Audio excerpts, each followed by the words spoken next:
Nerazzurri fans from all over the world, welcome to the Interglobe. It's a bittersweet video because it's the last for an Inter game until the 4th of January.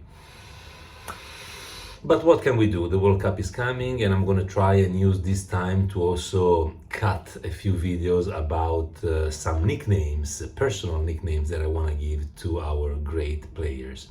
But let's stay on yesterday's game and let's mention that now we have in front of us 52 days of hope. Yes, because during these 52 days, thanks to this victory, we will not have trials, we will not have Inzaghi out hashtags, we will just be able to concentrate on what we need to work on, and we do have stuff to work on, especially the defensive phase, as we all know, because we conceded too many goals in this first part of the season, and because honestly we have a couple of players that need to be substituted. De Vrij is really doing bad, and it wouldn't hurt to buy somebody in the market window, which will happen in the end of the year. Let's see. Let's talk about Atalanta-Inter 2-3. Sì, però abbiamo giocato bene, però abbiamo vinto, abbiamo perso, abbiamo pareggiato, meritavamo. Gasperini, you're out, man. We started off not very well. The first 20 minutes, I felt that everybody was really blocked. There was no room to do anything. It was a phase in which we saw many mistakes, technical mistakes. And I have to say that it wasn't easy, so I don't blame Inzaghi for this approach. I blame the fact that Atalanta was playing man on man. So in that kind of tactics, it's really tough. It's a kind of a suffocating tactics that tends to make it really difficult to create any sort of play. The downside of it is that you can't play man on man for 90 minutes being perfect. You always make a few mistakes here and there, but it was really tough. Then you could kind of feel that the goal was in the air, and in fact we had this penalty. The goal was in the air, but I hoped that we didn't get a goal like the one we suffered, because it was so stupid, you know. It's like really literally 10 years old kids playing in the playground. That kind of penalty, dear Stefan, is something that not even kids playing in the playground give away. It's too obvious. I mean, it's like, okay, I'm gonna put the ball there, then when you come, tick, I'm gonna move it and you're gonna hit me and it's gonna be a penalty. I mean, I tell you before what's gonna happen and you do it. Anyway, after this goal, we had a good reaction. We managed to score with Dzeko, who is really been the star of this first part of the season, because without Big Rom, he was indispensable. Then we came back in the second half. We had again a tough beginning because Atalanta was really on top of every ball. And then again, Dzeko on that brilliant cross by Di Marco gave us the 2-1 lead. After that, we had to put the game to sleep, and we tried to do so. We scored a goal with that own goal by Palomino. But then Atalanta scored and went on the 2-3 situation, leaving the last 15 minutes of the game in a real dramatic mood, especially for Inter fans. And all in all, we managed to win. It's a very important win, despite the other results in which the top teams basically won all over the place. But this is a great way to end the first part of the season, and it's a very important win, because I don't know how many teams will go to Bergamo with Atalanta and win. Talking about the last time we won, I remember with Conte, and I remember that strategically he prepared a game in which, because of the fact that every Atalanta man was marking every Inter man, including Brozovic, unfortunately, so we didn't have our source of plays free. I remember that he also used long shots from the goalie, from Andanovic, to Rom directly. And I remember that it was really, really effective, this kind of tactics. And in this sense, Inzaghi was good because he applied the very same tactics with some long shots, together with some unpredictable movements of the team, because that's the only thing you can do. I think about, for example, that time in which Di Marco came into the middle and the two forward spread on the wings, so that Onana gave to Di Marco the ball and he almost scored. So I liked the kind of creativity that the team put into this game strategically to overcome the man-on-man marking that Atalanta brought. Let's go to the players. Last report. Onana, 7. Great launch, great shot, as we were saying, for Di Marco in the first half. He's so precise and elegant in shooting that I really love it. And let's not forget that he made a couple of great saves. This one on the left with his left hand, which was not an obvious save because, normally goalkeepers tend to go on the second post. Instead, he covered very well the first one. And the save on Palomino's header on the following corner. That was amazing. Such a reactive goalkeeper finally. Even Walter Zenga again talked about Onana in positive terms. And for me, when Walter Zenga, who is my god, says something good about a goalie, I believe it. So he was also very good on the penalty, I have to say. He almost got the penalty, and again he was good in the very end to spend this yellow card because of losing time, because we needed so much every single second in that moment that I think that the yellow card was well spent. So mind, reactiveness, and also a lot of motivation in calling the teammates and in cheering them up after the big mistakes that some of them made. 7. Skriniar, 5-. He was very bad on marking Palomino when he scored. He was very bad in a couple of other situations on corner kicks, including another one, not the goal, but another one with Palomino. And in the end, he was also too far from Lookman on a very dangerous shot.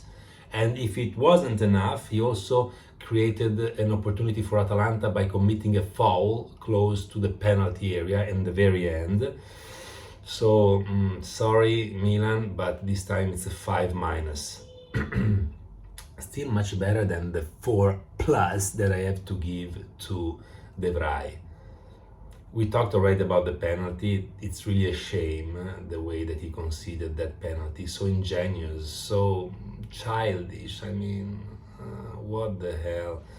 But in general, against the physicality of Zapata and the other players of Atalanta, it's really like seeing two different speeds. The man in slow motion, De Vrij, and the people in normal speed. He's physically weaker, he's weak in terms of speed as well. So, he really doesn't have any advantage. Usually the advantage that De Vrij has is that he's positioned very well. But, not yesterday.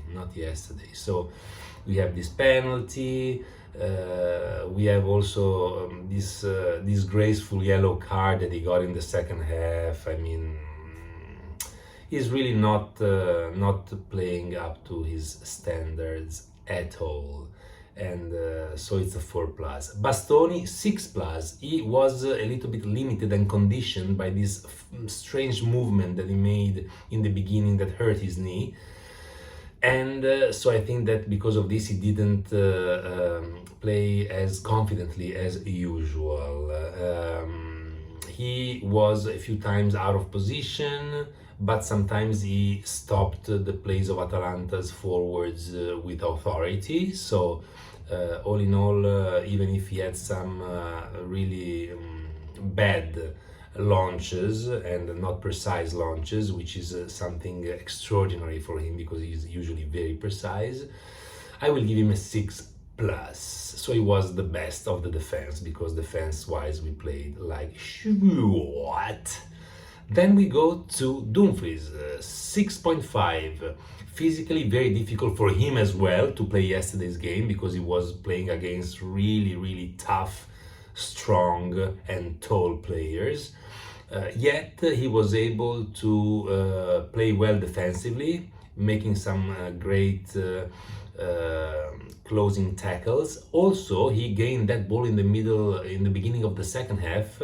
He got that ball away from the defender of Atalanta and he shot on goal, and he was a bit unlucky. So very good in that occasion, even if he kind of slid in the moment of the shot.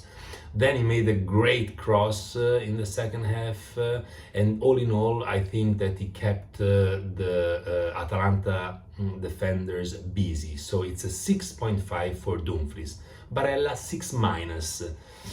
Yes, we have to tell that he's the only midfielder in the first 5 championships in Europe to have 5 assists at least and 5 goals at least. So he's done very well. But yesterday he didn't choose the right timing of some of the passes. I remember one in which we were outnumbering the defenders of Atalanta, so we had a very strong opportunity and he just passed the ball with the wrong speed and we lost this superiority. So not very good. Also too nervous. He's the most nervous player on the pitch and he has to control this nervousness, absolutely. He also made a handball foul right outside of the penalty box, which is unforgivable. Again, these hands that you use so much to be nervous and to make fouls, keep them on your body and things will go better, Barella. It's very simple. Soccer is not a game to be played with hands. He made this handball just outside of the penalty box. Then they shot the free kick and got a corner kick. And on that corner kick, Palomino scored. So, you know, it was, even though not direct, but an indirect mistake that could have been avoided. And now we go to our wonderful Cialda Croccante Cialanoglu 7.5. Yes. He's incredible in defending. I love the way Chala defends. He's so freaking charged. He believes in it. He has the right energy. I love the way that he plays in defense. He recuperates tons of balls. Then he also, of course, makes great crosses, like the one that brought to the own goal of Palomino. So in that case, he was great. He is really like a wall defensively, which is unexpected from a player whose best quality is class, because he is a classy player. He is a number 10. Yet he has the grit of a defender, and I love that. And he's been so important for us throughout this first part of the season, and he's been so consistent as well. 7.5. Go Chala! Mkhitaryan, 7. Very strong also in the defensive phase. He, what I liked yesterday, that he was, creating order in the team and in the squad and in the plays. High balls, let's bring them to the ground and pass them. Let's really stop and think when we play. So he was a metronome. He was very good yesterday. I really appreciated this. Even if the only problem of Mkhitaryan is that physically he's a bit light in games like this, against players like this who make the athletic side so prominent in the way that they perform. He suffers because he's just not as strong. On the second goal, he was the one to give the ball to Di Marco, who then crossed it and Dzeko scored. So he is into the important parts of the game, and all in all, he gets a 7. I really enjoyed his growth in this first part of the season. Started very well, very badly, but then little by little, he understood the mechanisms, he integrated with the team, he built relationships, and he's doing well, so it's a 7 for Mkhitaryan. Di Marco, talking about people who are a bit light but amazing, Di Marco is another 7. Great runs on the wing, great ideas applied from Inzaghi's directions, because he was able to come in the middle of the field and get that ball from Onana. But apart from that action, in general, he would come in the middle of the field, because as we know, he has a great foot, a left foot. So I think it was an intelligent tactic, and he applied it very well. He also made the assist for the second goal of Dzeko. So 7, great game, great surprise, positive surprise, because not many people, not many Inter fans would have said that Di Marco would have played so well and consistently in this first part of the season. So it's a 7. The Sarajevo Swan. Am I reading right his grade?